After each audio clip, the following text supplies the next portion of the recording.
Buenas tardes con todos. ¿Se me escucha? Sí, bueno.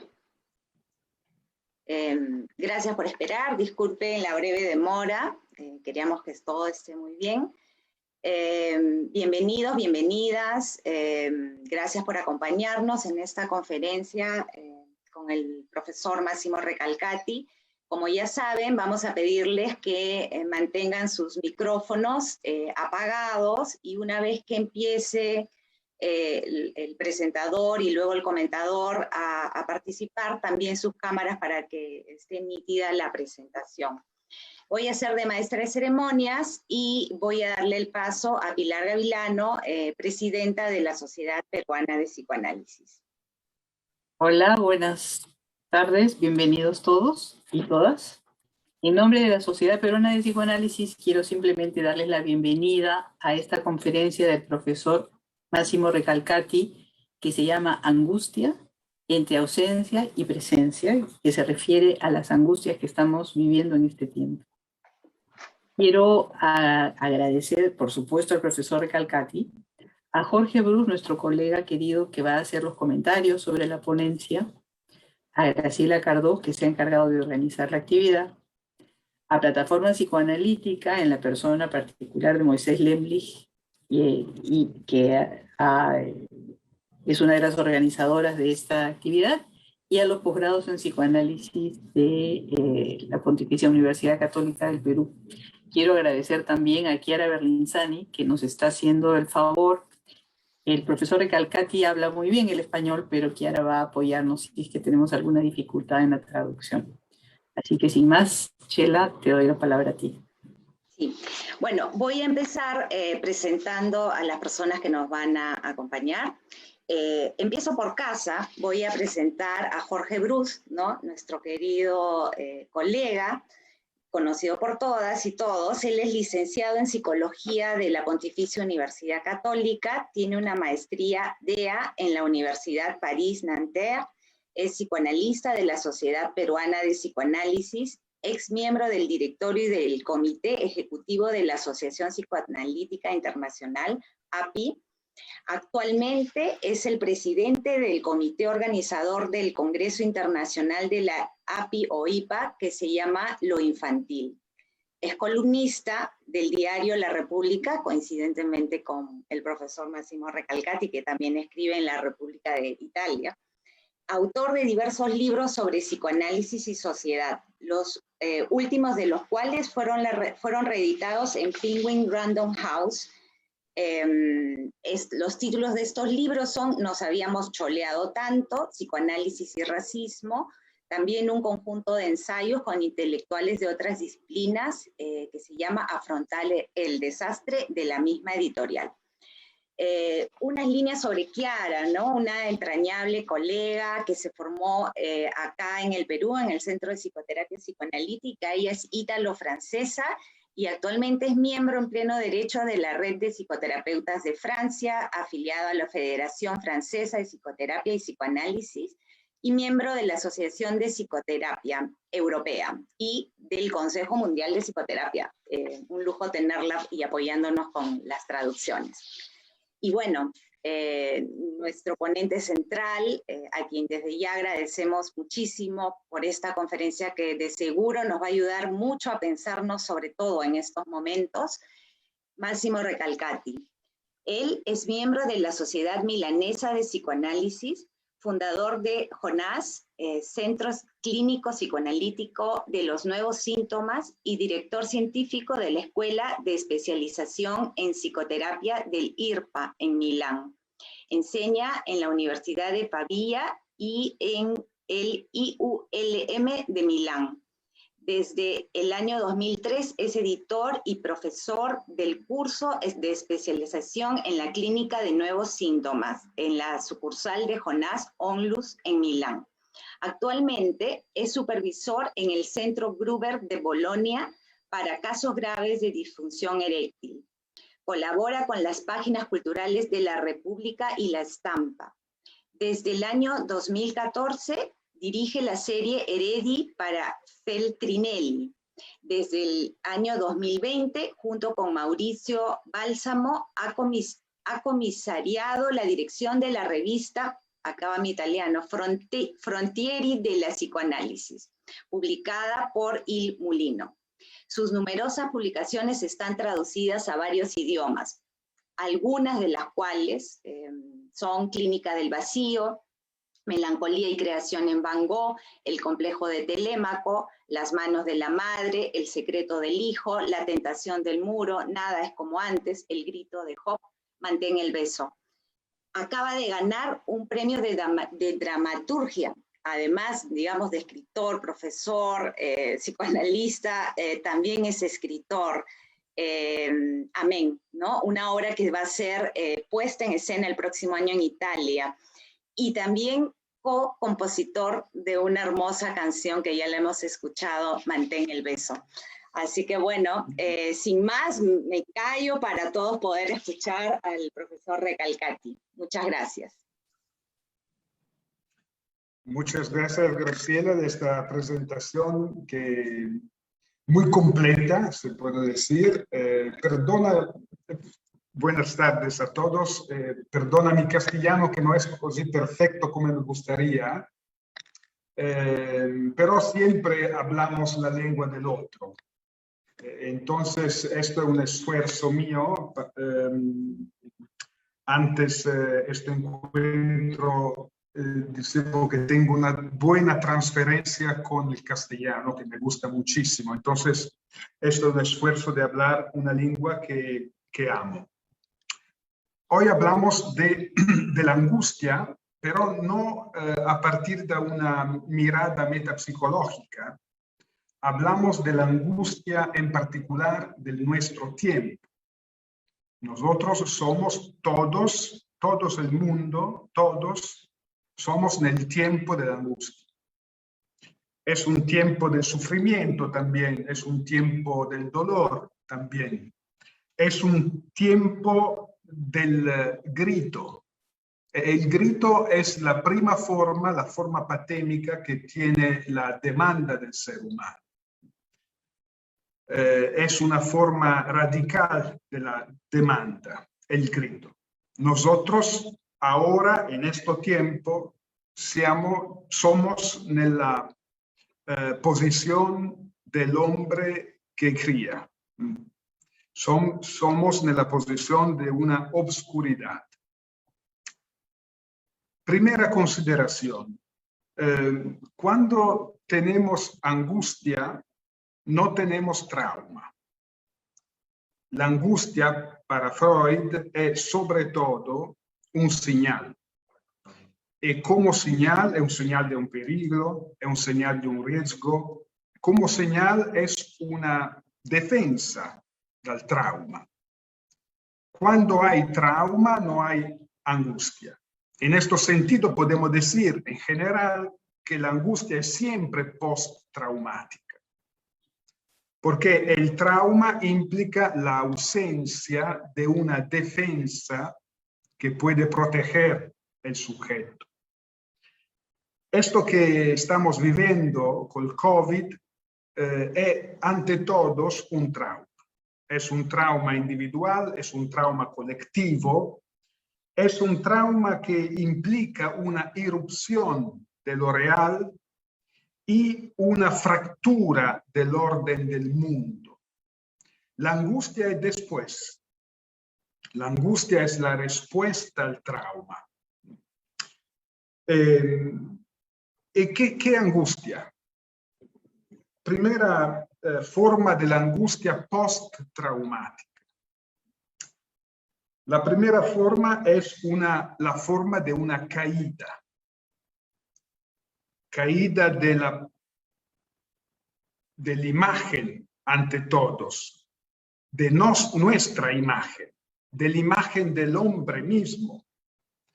Tenemos en primer plano una caída de esta imagen narcisista, caída del yo, caída del poder del ser humano, caída del poder de la técnica, del poder del dinero, del poder de la ciencia, caída de la omnipotencia del ser humano, caída de la imagen.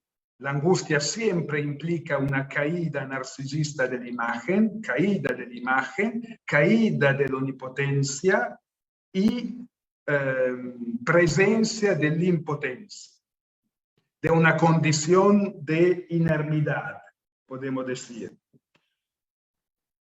Hay en primer plano un desplazamiento, un desorientamiento, un pasaje rápido desde la omnipotencia hasta la impotencia, caída en este sentido. Impotencia significa inermidad, que es la palabra, yo creo que en castellano también traduce la palabra freudiana, Hilflosigkeit, que es la palabra que define la posición del ser humano a su origen, al origen de la vida.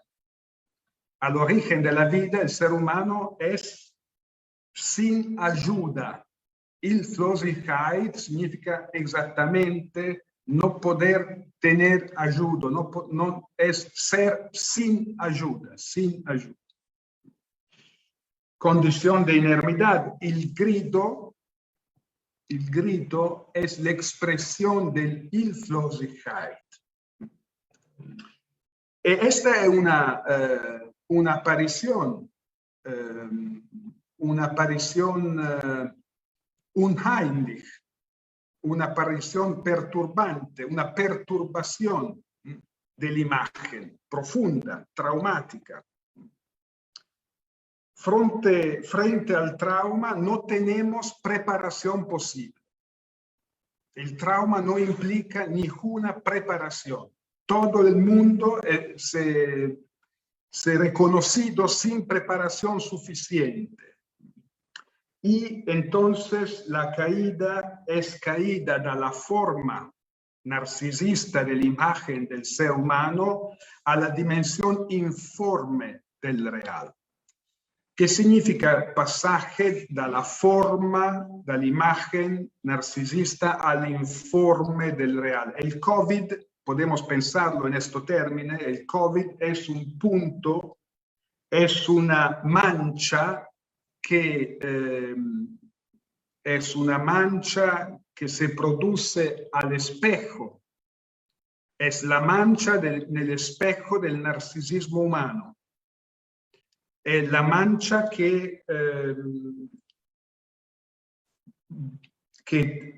¿cómo se dice? Tachada.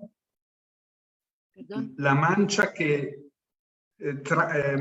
sbarra. Que cruza, que atraviesa. Es la mancha nel espejo del narcisismo humano. El COVID es este punto. Sabemos que cuando hay mancha en la imagen, hay una inversión de la relación entre la mirada y el espejo. Porque no soy yo que miro imagen al espejo, ma è la mancha interna all'immagine che mira il sujeto. El COVID è esattamente esta mancha que mira el sujeto y transforma el sujeto en su objeto. El sujeto se transforma en objeto mirado dalla mancha del COVID interna al espejo del narcisismo humano. No sé si es claro esta articulación. Puedo hacer un esfuerzo para ser más claro, porque hablar una otra lengua significa simplificar el pensamiento, ¿no? Podemos decir que la función prima de la imagen al espejo es donar identidad al sujeto, es recubrir el real pulsional con la forma de la imagen. Cuando tenemos trauma, tenemos desconexión entre la imagen y el real de la pulsión, entre la forma y el informe. El COVID es exactamente este punto. Es el punto de traumatización de la imagen, que no es solo traumatización de mi imagen, sino de la imagen del hombre, del ser humano en general. Podemos hablar en este sentido de una dismorfofobia producida dal Covid.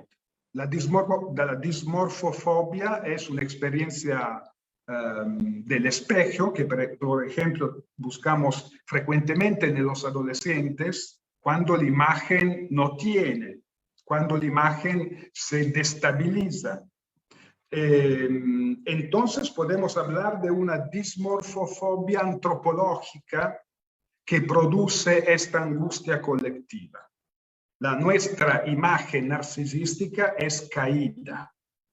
La forma, la bella forma, como se dice en mi lengua, ¿no? La bella forma de la imagen, la gestalt de la imagen es caída. En primer plano hay la dimensión informe de la vida, informe de la vida.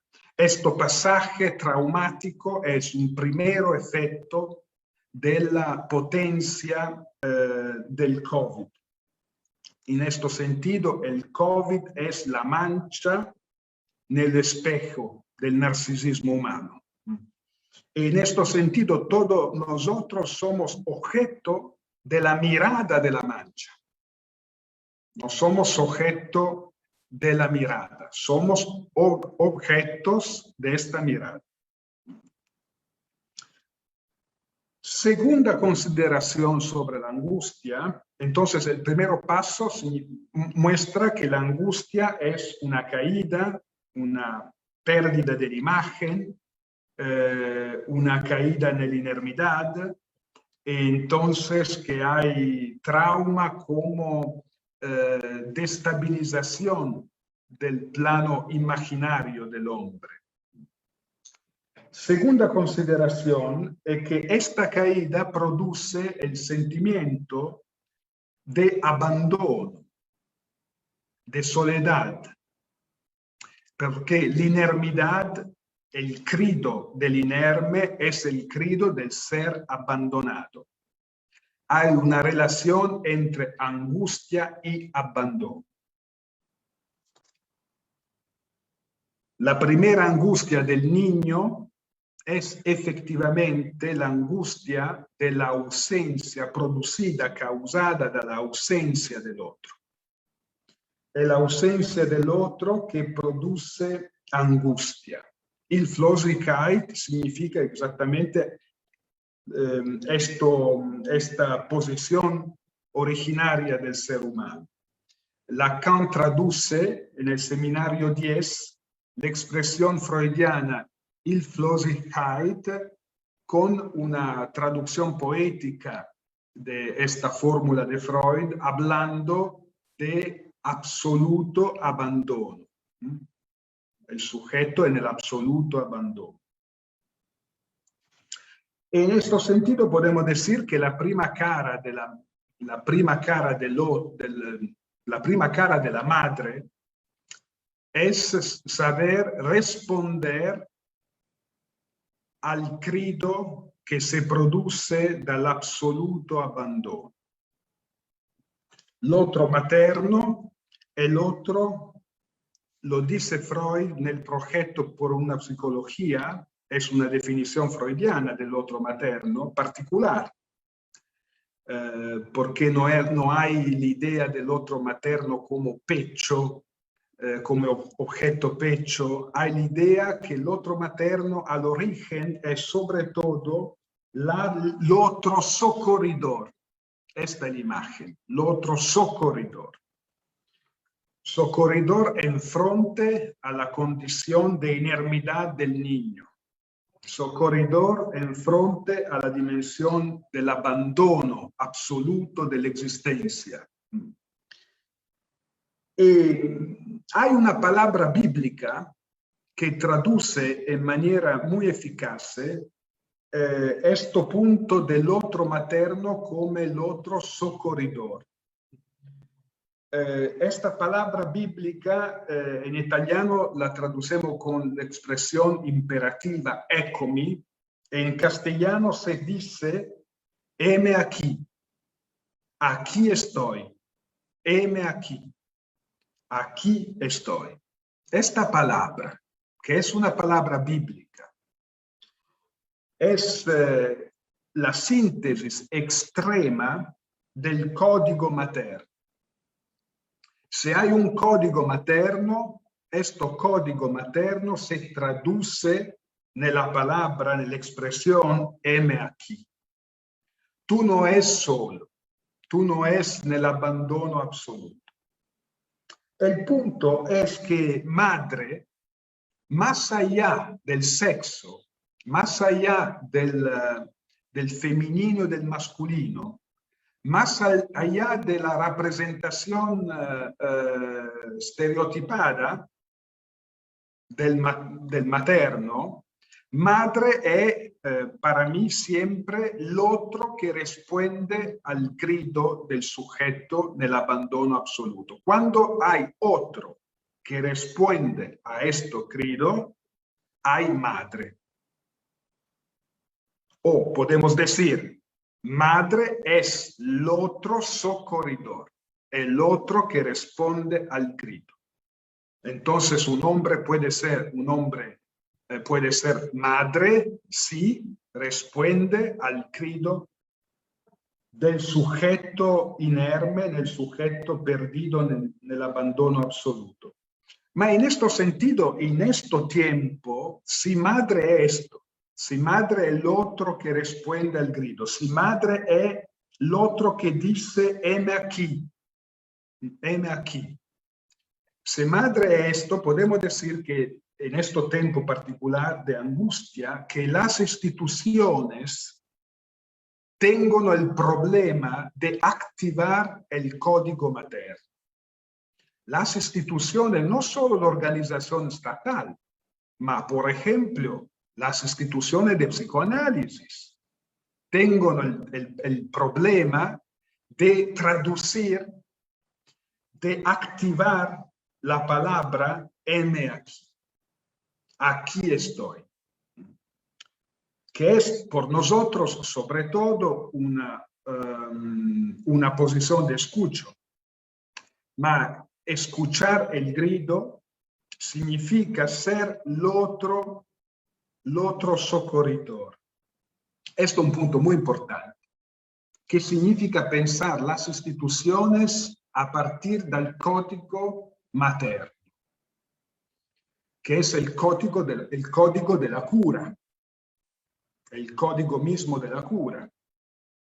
Significa, por ejemplo, complexificar la teoría freudiana de las instituciones, porque por Freud las instituciones son sobre todo la institución de la armada, del ejército, de la iglesia. Hay una idea de la institución como algo como sin deseo, se puede decir en manera muy rápida, ¿no? La institución freudiana, la concepción freudiana de la institución es una organización que no tiene deseo, sin deseo.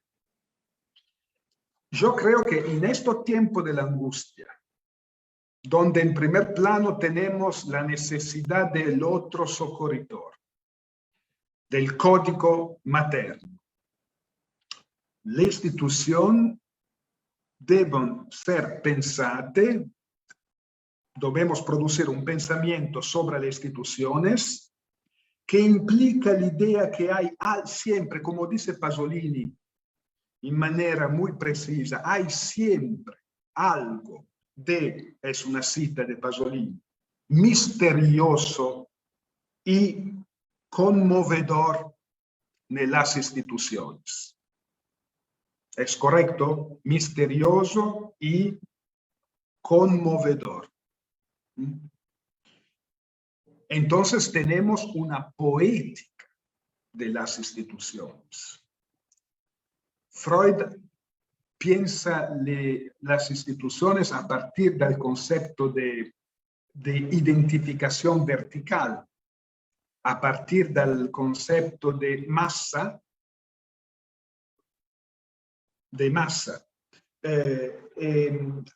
Debemos pensar las instituciones a partir del código materno, que es el código de la cura, que es un código del poético.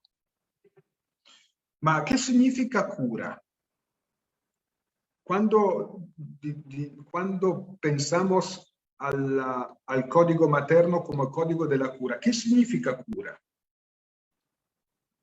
Beh, significa sobre todo, ante todos, distinguir siempre, esta es un rasgo fundamental del otro materno, distinguir siempre el número y el nombre. La primera operación de la cura consiste en esta distinción, en esta divaricación. El nombre no es el número. El número no es el nombre. En este tiempo, es en el tiempo de la epidemia, el número borra el nombre. En Italia, no solo en Italia, ¿no? Todos tenemos la imagen de la muerte sin nombre. El código materno siempre muestra que hay una diferencia, una heterogeneidad entre el nombre y el número. La cura materna es la cura que humaniza la relación entre el nombre y el número. Muestra que siempre el nombre es más allá del número. Es una fórmula muy linda que Levinas, el filósofo Levinas, utiliza para definir la relación de la madre con el niño. Cuando Levinas habla del hecho que para la madre el niño es siempre hijo único.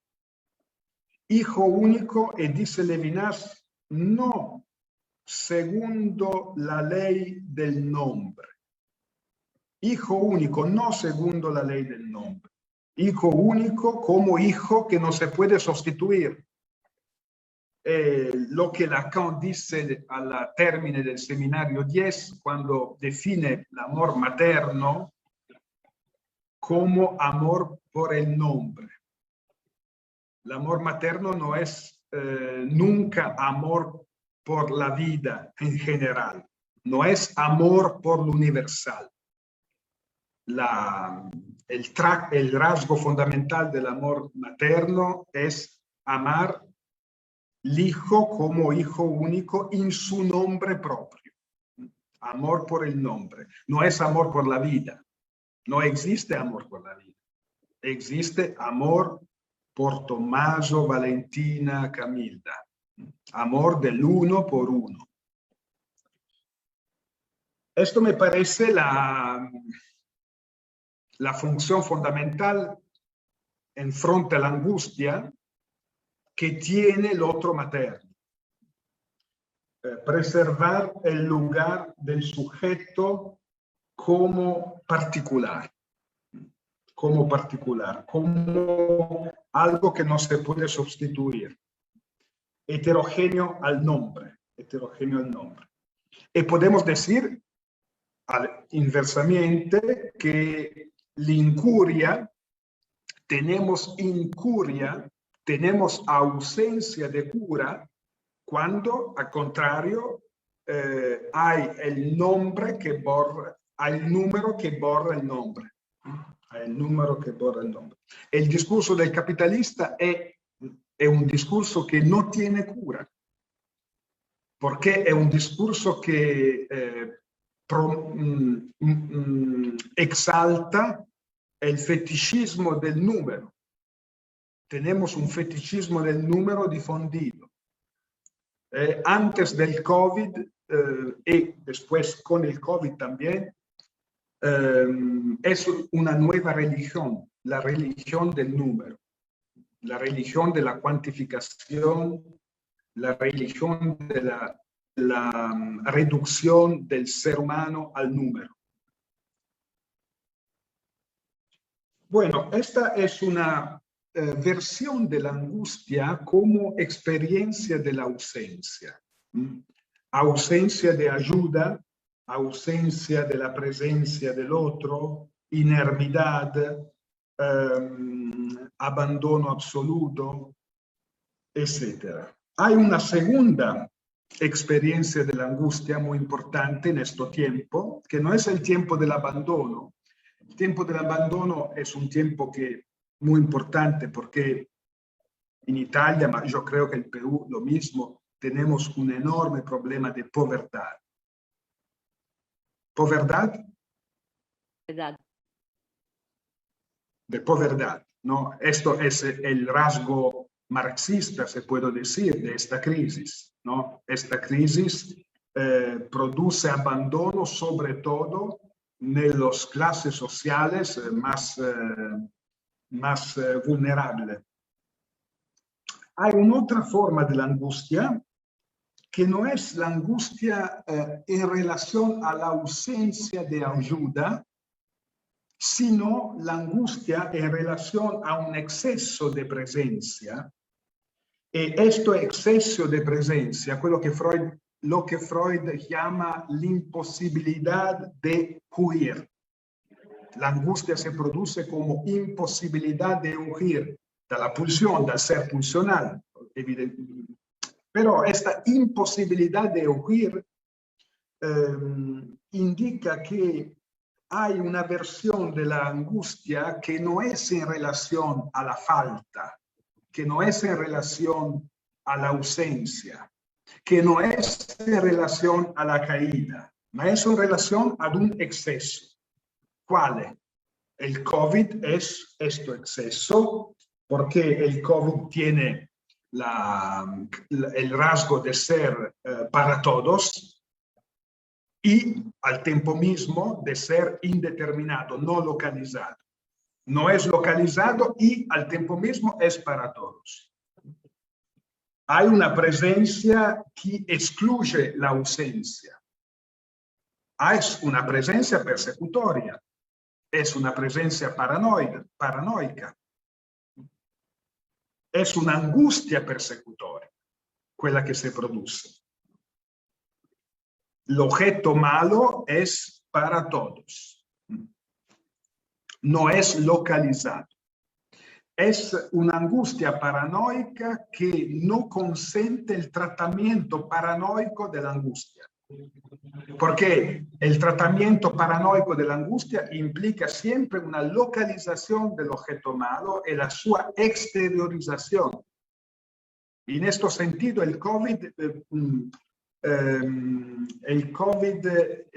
muestra el fracaso de la defensa paranoica porque no podemos localizar el objeto malo. No podemos distinguir el amigo y el enemigo. No podemos distinguir el familiar y el extraño. No podemos distinguir el conocido y el no conocido.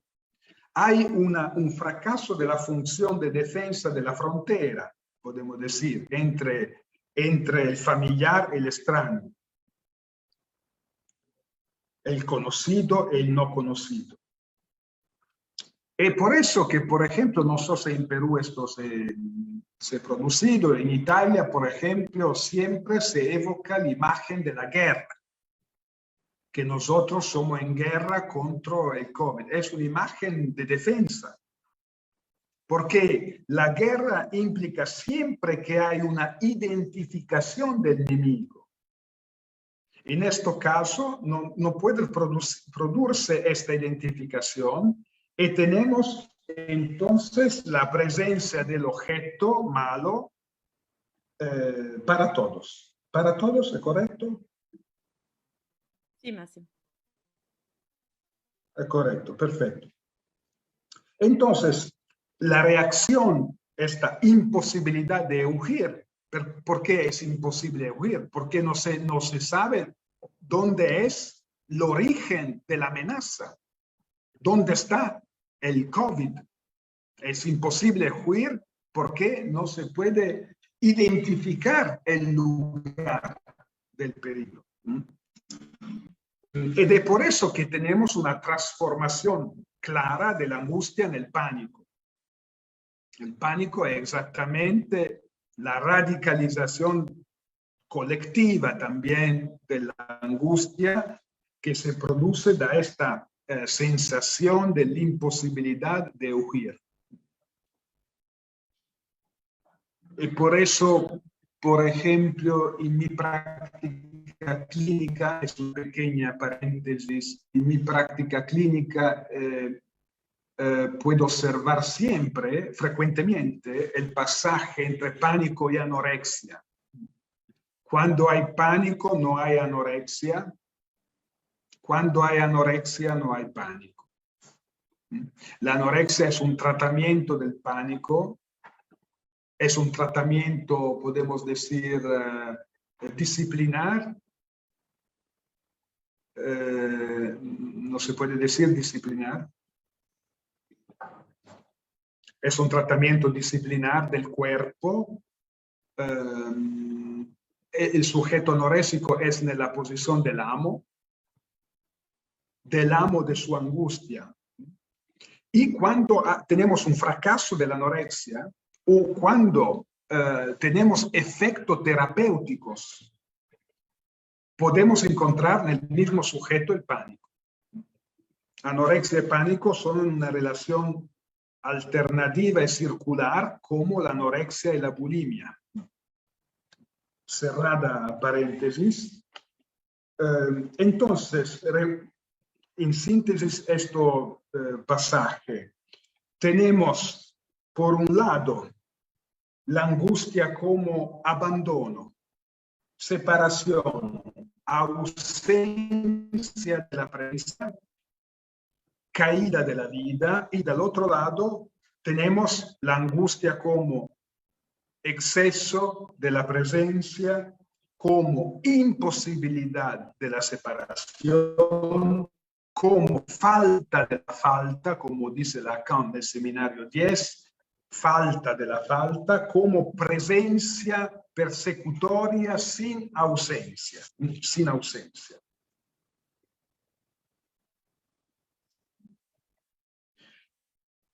Un'altra considerazione sobre la angustia concierne la rappresentazione, la percezione dell'altro. El COVID ha modificato profondamente questa percezione dell'altro. Podemos decir que modificado, ha amplificado una doble alma del otro que tenemos siempre, que es estructural. El COVID entonces ha amplificado una doble alma del otro que encontramos siempre, que es estructural en el ser humano. Porque por un lado el otro es la condición de la vida del sujeto.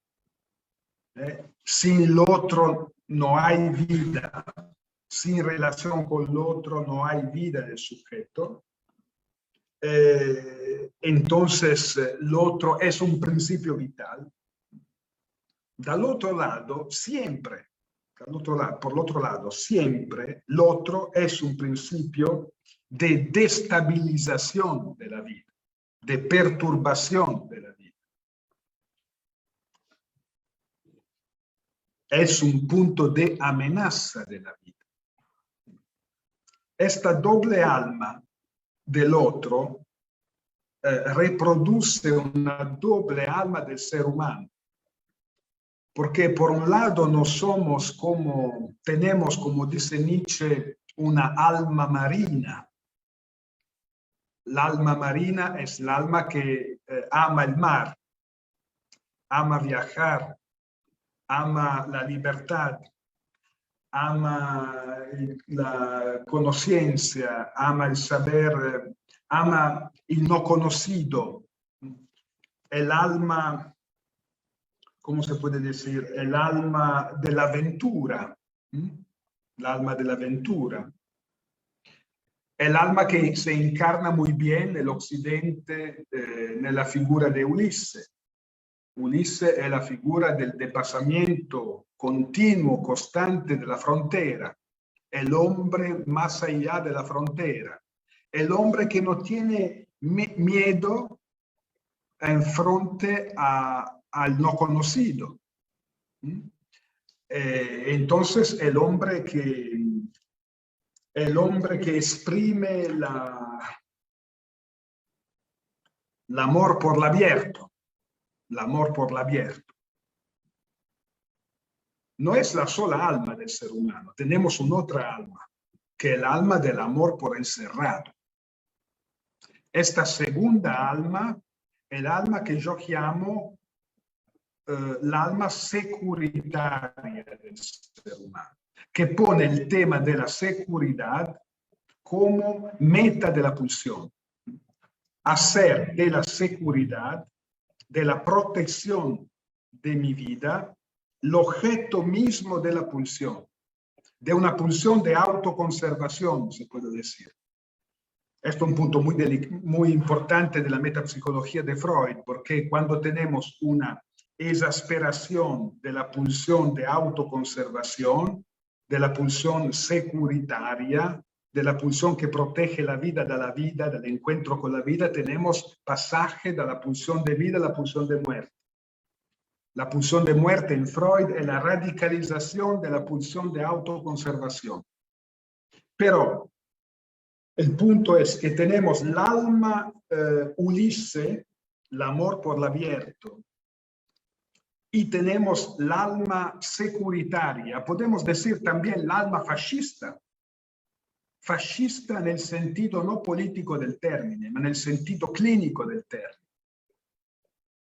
El deseo fascista è un'espressione di William Reich nella psicología delle masse del fascismo. William Reich define la struttura del deseo fascista. Hay algo de un deseo fascista. ¿Qué es esto?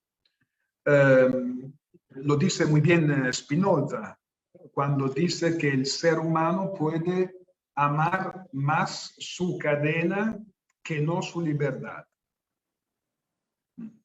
Freud lo dice claramente, el ser humano puede elegir la protección de su vida en cambio de su felicidad.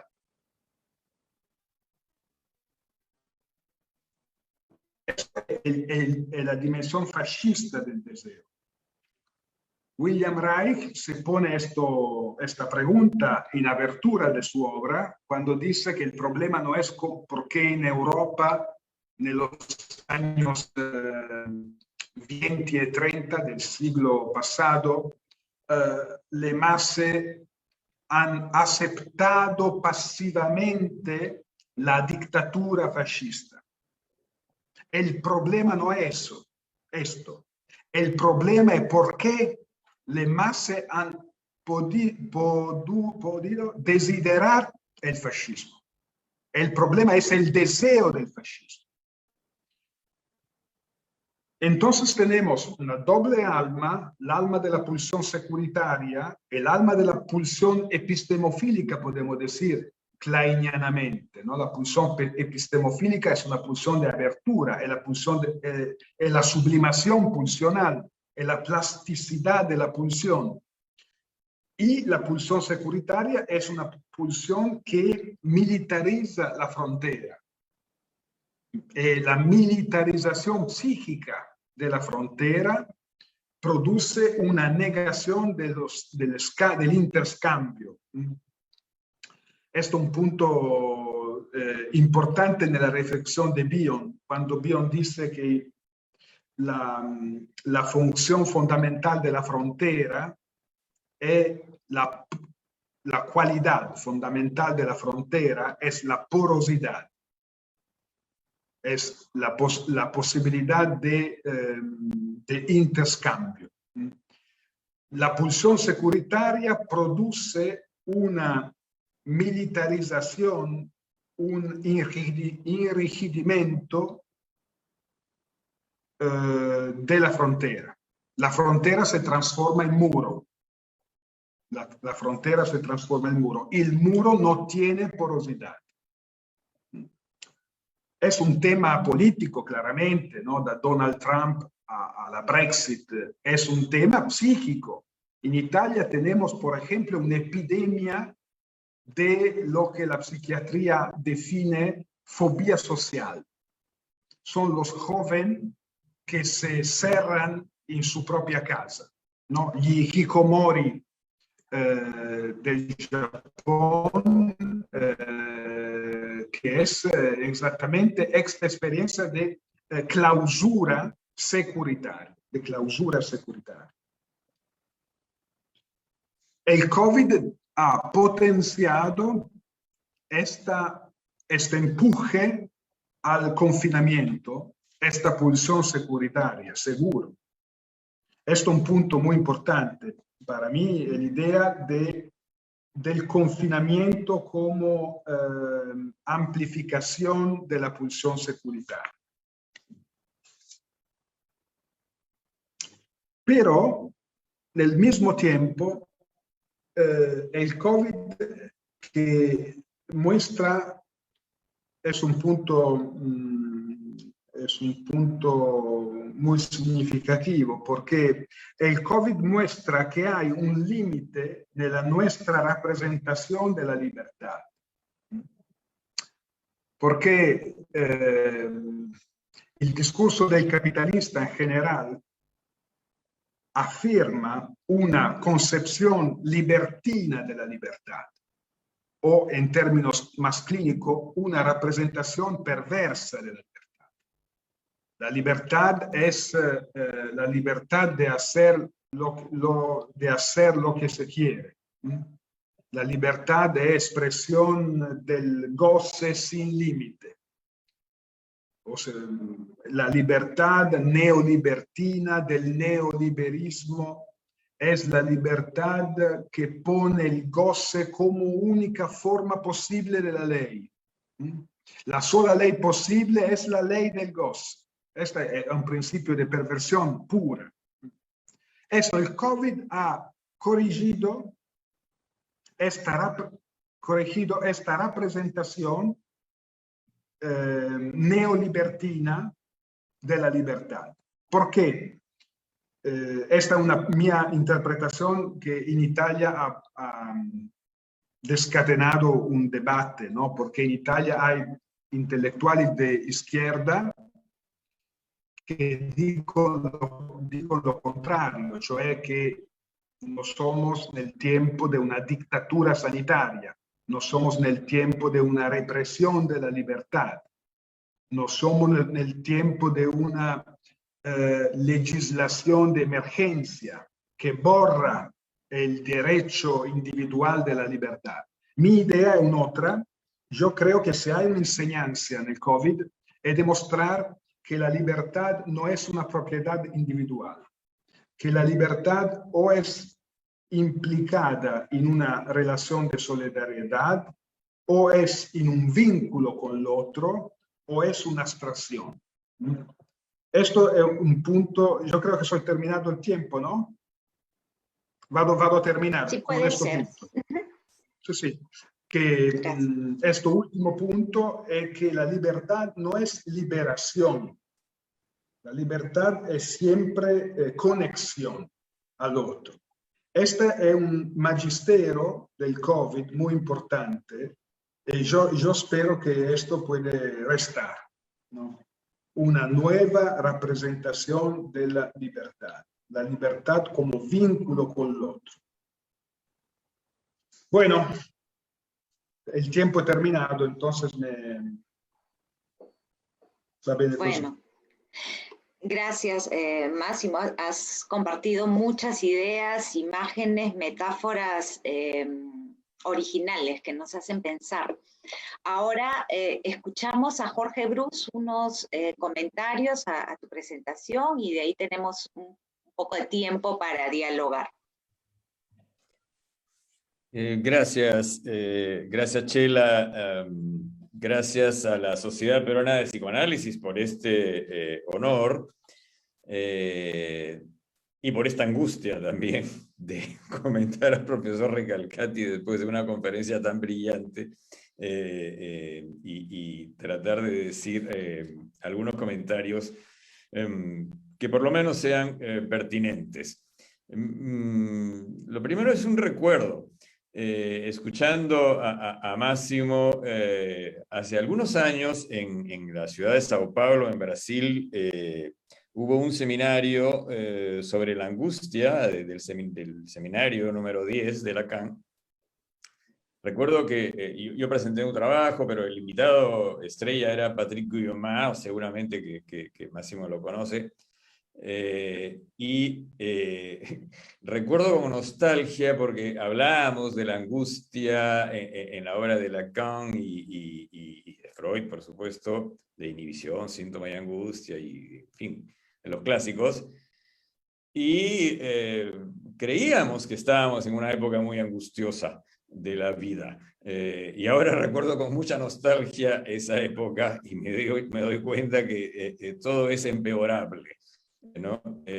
Y que vivimos una época que yo no recuerdo haber experimentado en toda mi vida, por la intensidad y por la universalidad que nos ha recordado Massimo Recalcati de la angustia en todo el mundo. El movimiento que organizó este seminario sobre el seminario 10 de Lacan se llama Lacan en IPA.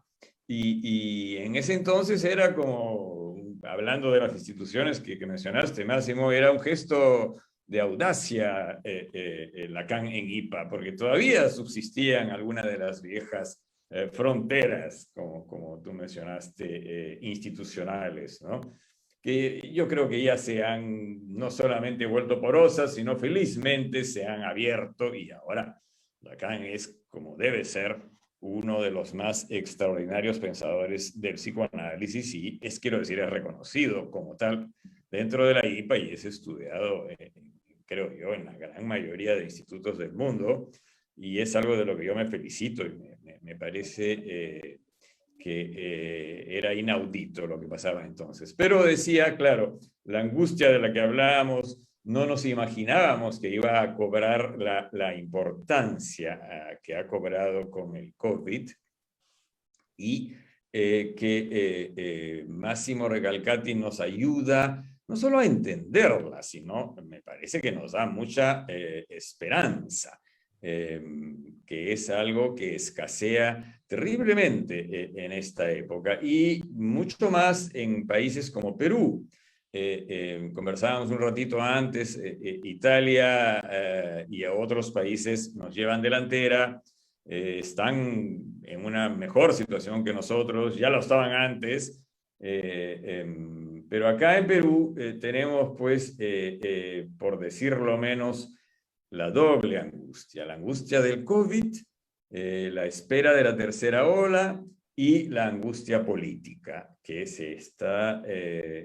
que se ha apoderado de todos nosotros, que se ha adueñado de nosotros. Estamos esperando que se decida finalmente quién es el nuevo presidente. Y ahí viene algo que quiero aprovechar, Máximo, para hacerte una suerte de consulta social. Porque, ¿qué sucede?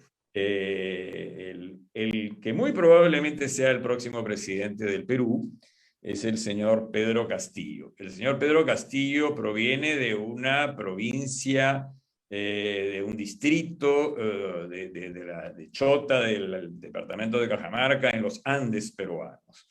Es una persona completamente desconectada de las élites peruanas.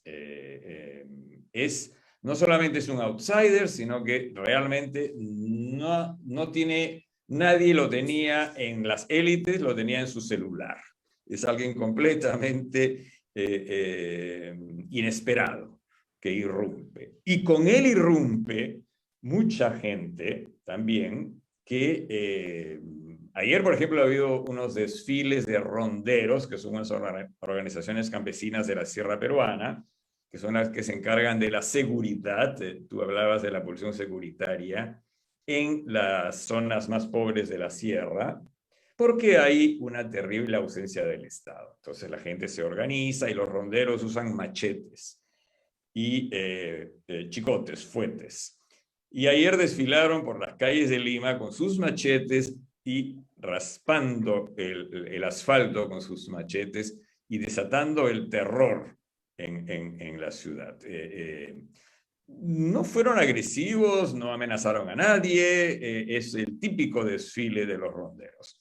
pero el terror que esto desató en una muy buena parte de la población, que es la parte que ha votado por la otra candidata, tiene unas resonancias que mientras te escuchaba yo no podía dejar de conectarlas, porque esta irrupción de lo real, de lo que siempre estuvo ahí, pero que fue, Freud habla de la alucinación negativa, ¿no? Del borrado activo de una percepción. Las élites limeñas, Lima concentra como la tercera parte del Perú, y las élites limeñas sistemáticamente, históricamente, han ignorado a toda esta parte de la población peruana. Y nunca había ocurrido que un representante de esas regiones y de esas personas esté a punto de acceder a la presidencia del país. No es solamente que venga con un partido de izquierda, es que proviene de estos lugares que perfectamente podrían llamarse, vistos desde Lima, como los bárbaros. Y ahí me acordé que hay una suerte de género literario, ¿no? Dino Buzzati, por ejemplo, en Italia escribe El desierto de los tártaros, Coetzee escribe Esperando a los bárbaros, Antonio Di Benedetto, que es un escritor argentino maravilloso de Mendoza, escribe Zama, y en todos esos casos son personajes que están en los confines, en las fronteras, y están esperando que lleguen estos bárbaros que nadie sabe quiénes son y que finalmente en Lima, Perú, han llegado. Y estuvieron ayer desfilando por las calles. Y entonces pensaba en todo lo que nos has enseñado y seguramente sintetizado mucho, pero escuchándote no podía dejar de conectar con todo esto, ¿no? Como Masud Khan habla del trauma acumulativo, ¿no? Cómo se nos están acumulando estos traumas que, como tú nos has explicado también muy bien, la angustia que viene es postraumática. Pero nosotros estamos entonces bajo esta tenaza. Yo diría hasta cierto punto irrepresentable. De un lado tenemos entonces el COVID, que en Perú llegó se ha calculado una cifra, voy a usar un cliché periodístico, dantesca, ¿no? De 180.000 muertos, que es probablemente la mayor cantidad de muertos en proporción a la población de ningún país del mundo. Es decir, es una tragedia inconcebible, innombrable e irrepresentable. Y también escuché por eso con enorme interés tu distinción entre el nombre y el número, ¿no? Y esta borradura de la identidad. Recuerdo haber escuchado también en una conferencia tuya que tú admiras a un autor norteamericano radicado en Inglaterra, que yo admiro muchísimo también, que es Christopher Bolas, que habla de the unthought known, ¿no? Lo sabido no pensado, que es, también al escucharte pensaba en estas grandes lecciones del COVID, ¿no? Que es que y por eso también tus pertinentes y frecuentes alusiones al Hilflosigkeit y al Unheimlich, al desamparo inicial, al desvalimiento, y por otro lado, Unheimlich es dificilísimo de traducir en español, no sé cómo lo traducen en italiano, en español. Perturbante. ¿Perdón? Perturbante. Perturbante sería en castellano también. Sí. Oppure más precisa è spaesamento. Spaesamento, en el sentido sí, porque Unheimlich implica Heimlich, la patria, la casa, la famiglia, appunto la negazione del reprimido, Unheimlich sin familia, sin familiaridad. spaesamento sin país. Sí, en francés sería dépaysement, ¿no? Claro. No sé cómo se dice en castellano exactamente eso, pero es como eso, un despaisamiento, una desfamiliarización, ¿no?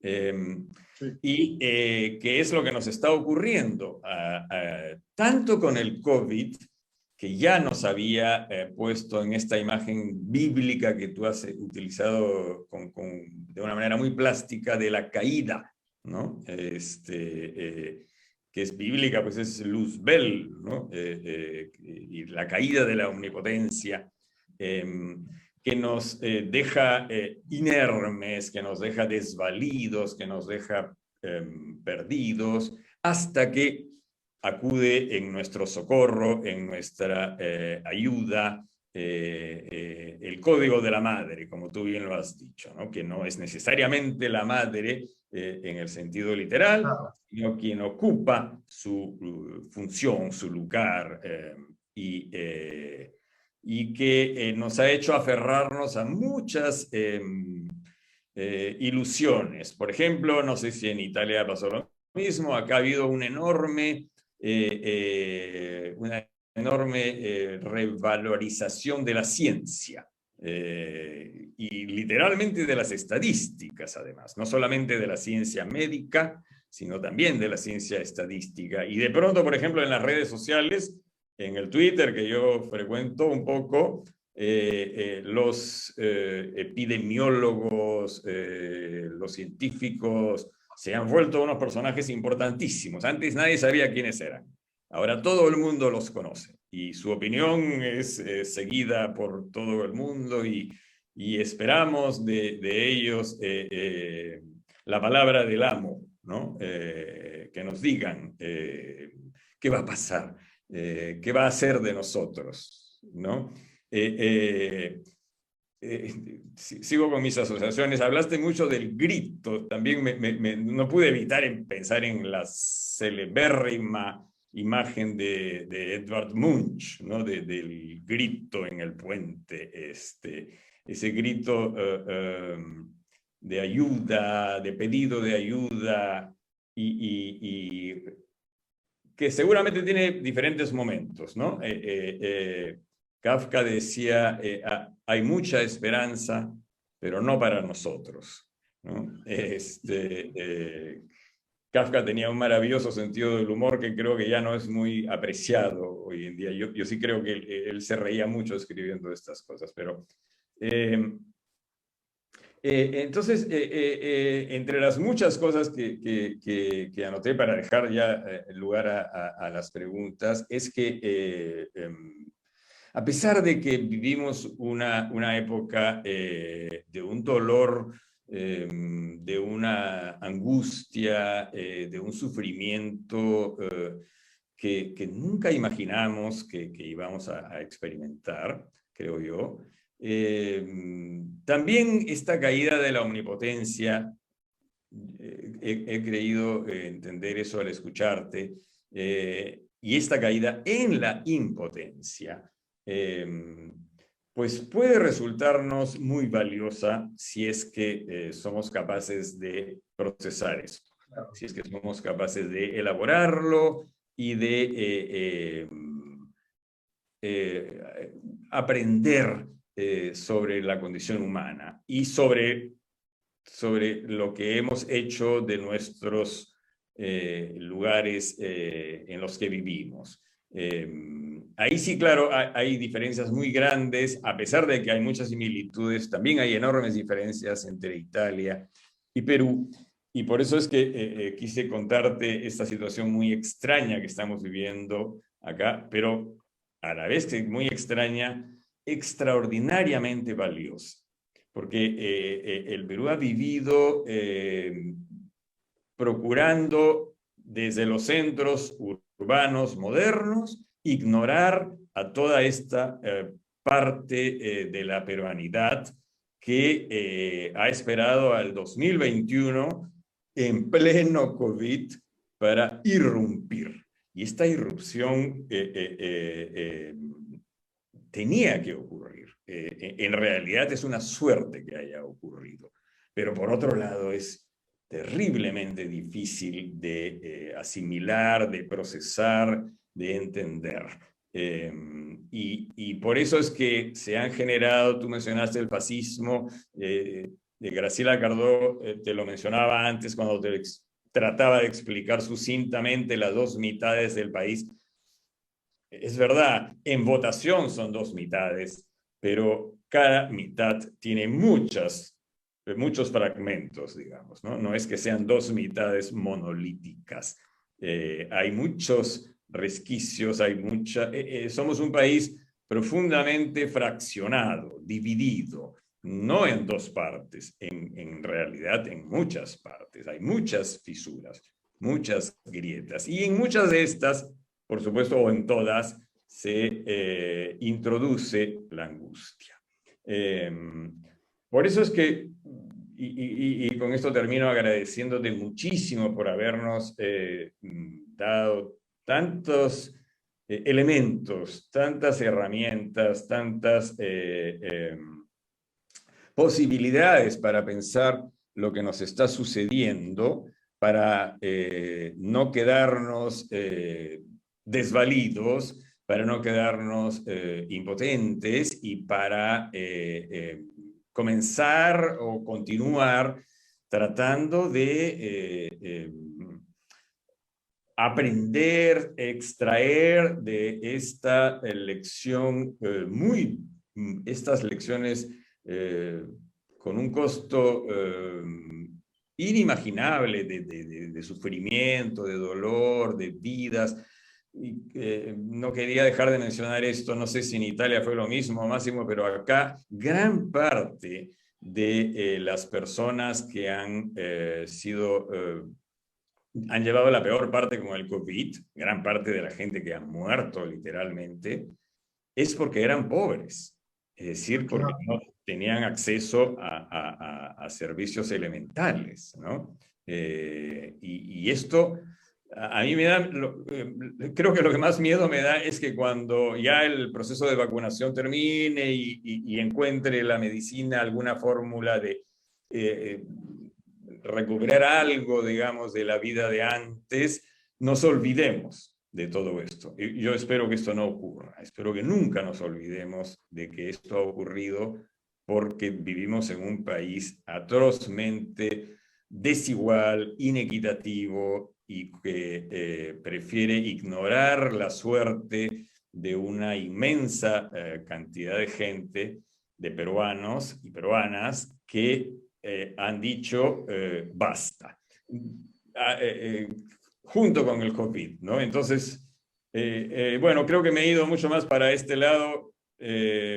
Podría tratar de regresar a todos tus fascinantes consideraciones clínicas, pero ya el tiempo no da para más, así que me quedo ahí y te vuelvo a decir muchísimas gracias, Máximo. Gracias, Coqui. Máximo, no sé si quieres decir algunas cosas o tenemos a Max Hernández también que ha pedido la palabra. Si te parece, se la damos a él. Escucho, ¿no? Respondo de dos. Ya. Querido Max, abre tu micro y te escuchamos. Muchas gracias. Bueno, quiero agradecerle a Máximo Recalcati por la capacidad de poner una dimensión poética que lamentablemente vemos que a menudo se pierde en nuestro quehacer. Y nos ha planteado una serie de cosas y una serie de términos inmensamente sugerentes. Me pareció sugerente el término de inermidad, si es que no incluyese en su etimología la palabra armas. No es que el ser humano esté desprovisto de armas, está desprovisto de recursos.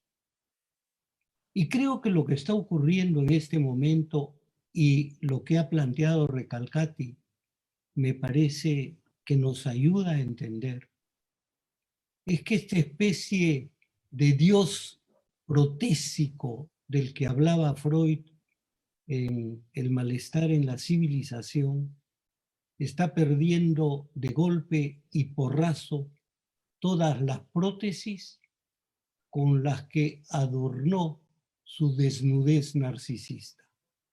Y esto me parece que es un aporte absolutamente extraordinario. Es extraordinaria también su reflexión sobre la institución psicoanalítica, una institución que requiere del deseo.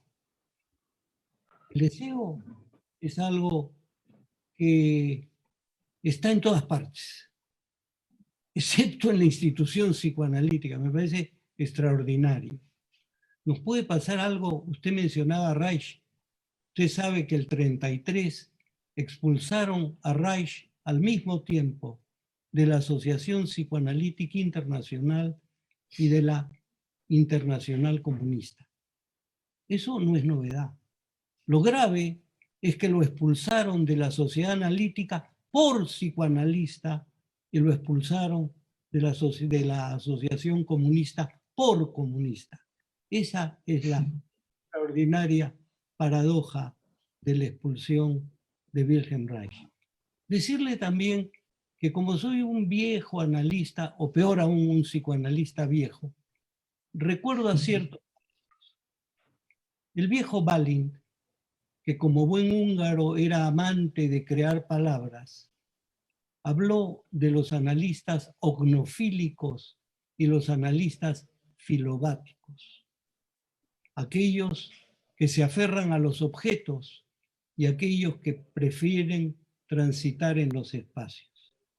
Me parece que puede ser interesante recuperarlo, pero como homenaje a su presentación, quiero leerle un fragmento de Novalis, por lo que ha dicho y que ha subrayado Coqui Bruce. Esta suerte de aplastamiento de lo específico del nombre por lo brutal del número. Novalis dice, disculpe, la traducción es al español, espero que lo entienda bien. Dice Novalis, cuando ya ni los números ni esquemas constituyan la clave de los hombres, y aquellos que ahora cantan o besan posean mucho más ciencia que un sabio, cuando una libre vida vaya por el mundo y torne de esta vida hacia sí mismo, cuando la luz y sombra nuevamente en claridad auténtica se unan, y cuando en la poesía y la leyenda se halle, en la poesía y la leyenda se halle la historia auténtica del mundo, entonces una palabra mágica ahuyentará a cualquier falsa criatura. Este es mi homenaje, que no puedo usar mis palabras para ello. Muchas gracias. Muchas gracias, Max. Máximo, si quieres comentar algo, mientras quizás por ahí escriben en el chat algunas preguntas. Sí, ¿cuánto tiempo tenemos a disposición? ¿Cómo rápido? ¿Tú quieres, Graciela, rápido y después escuchamos los otros? ¿Se escucha? No, anda a tu ritmo, Máximo.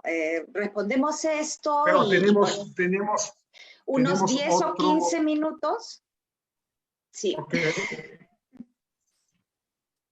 Rápido, porque Jorge ha elaborado muchas cosas. Yo no conozco la situación política del Perú, entonces es una argumentación general. La primera concierne el tema de la promesa, que es un tema que implica el mundo, en Italia también. La muerte no es igual por todos. La muerte no es ciega, aveugle, ciega.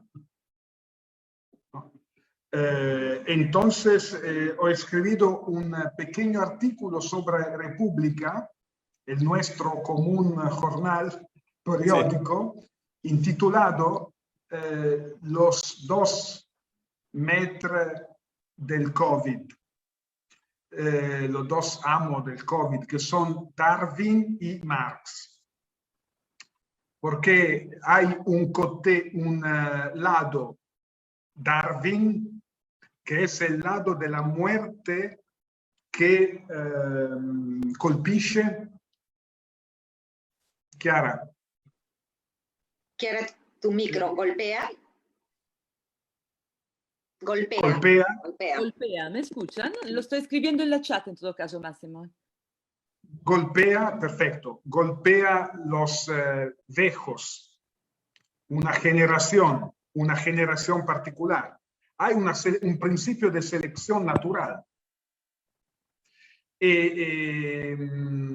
Bueno, el problema es, por ejemplo, pensar qué cosa puede ser pasado si el COVID va a matar los niños y no los ancianos. Esto es el primero metro, es un principio de selección natural terrible. Terrible. El segundo metro es Marx, porque Marx tiene un pensamiento sobre el ser humano profundo. Nosotros pensamos que la lección de Marx es antigua, pero un punto muy claro de su pensamiento es que donde hay dominio del discurso del capitalista, los hombres son diferentes a partir de sus capitales. Esto es un punto claro. Y quien no tiene capital puede morir, ammalarse, puede morir, puede enfermarse con mejor probabilidad. Esto es un punto. Quien tiene una casa pequeña, no tiene espacio, tienes muchos hijos, entra en una relación muy difícil con el COVID. Es claro. Esto es un punto, siempre la crisis económica es una crisis que podemos leer con una clave marxista. Siempre. No es solo una oportunidad, como se dice. Claro que es una oportunidad de transformación, pero por las clases pobres es una maledición la crisis, siempre. Entonces tenemos este problema, que es un problema político. ¿Cómo poder incluir los últimos? Cuando Christopher Bollas piensa el concepto de democracia, de mente democrática, dice, ¿no? La mente democrática, ¿cómo funciona? Funciona excluyendo l'escisión, excluyendo l'escisión. No produce escisión, produce integración. Esta es una declaración política también. Donde hay política, hay integración. Cuando hay bárbaros, cuando hay fuerza pulsional que no tiene forma, es un problema de la política. Es la simbolización política que no es capaz de incluir la fuerza de la pulsión. La crisis siempre moviliza la fuerza de la pulsión, que es la fuerza de quien no se siente escuchado. La fuerza de la pulsión es el retorno en el real de eso que la política no escucha. Es por eso que nosotros tenemos en Europa un problema de populismo, de fuerza pulsional que no se canaliza simbólicamente y que tiene una postura antipolítica. Y sobre todo la política de la izquierda una izquierda contemporánea es una política que recupera el valor de las instituciones, el valor de la política misma, aristotélicamente, como arte de la mediación, de la integración de la polis. Y yo creo que el COVID empuje en esta dirección. ¿Cómo hacer por hacer existir una polis? ¿Cuál es el lugar del psicoanalista en la polis?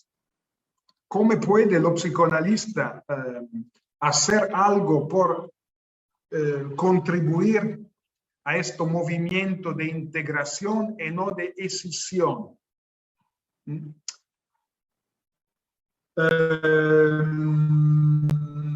Hay un otro punto, el punto de la deificación para mí. La imagen narcisista es una imagen de deificación. Max Hernández lo ha dicho con su palabra, ¿no? Tenemos una representación del hombre que es una deificación. Esta deificación es caída. Y la ciencia no puede presentarse como una nueva religión. En Italia tenemos los mismos fenómenos que Jorge ha descrito sobre la ciencia como nuevo amo, pero se muestran también todos los límites, porque no solo en Perú, en Europa la ciencia ha fallito, fracasado. Fallido. Ha fracasado. Fallado. Fallido. Fracasado. Sí. Escucha uno cienciado dice algo, un otro dice otra cosa. No hay una comunidad científica compacta, no hay una sola verdad. Hay una proliferación, una multiplicación de la verdad. Entonces, la ciencia no puede ser una religión. La última consideración es que siempre cuando somos en la angustia, el riesgo máximo es la pregunta de un amo, es la pregunta de una autoridad fuerte. El desarrollo del fascismo en Europa es la respuesta a una gran crisis económica y social profunda. Y entonces el amo fuerte es la ilusión de una solución patriarcal de la crisis, ¿no? Esto es un riesgo. En Italia tenemos una derecha que tiene un origen fascista muy fuerte. Tiene el 35%. Oh. Es una derecha muy fuerte que se candida a gobernar el país la próxima tornada electoral, sobre la ola del COVID. Y la palabra de orden son seguridad, prima los italianos, después todos los otros. Por ejemplo, tenemos comunidad peruviana muy importante en Italia. Prima los italianos, todos los otros después.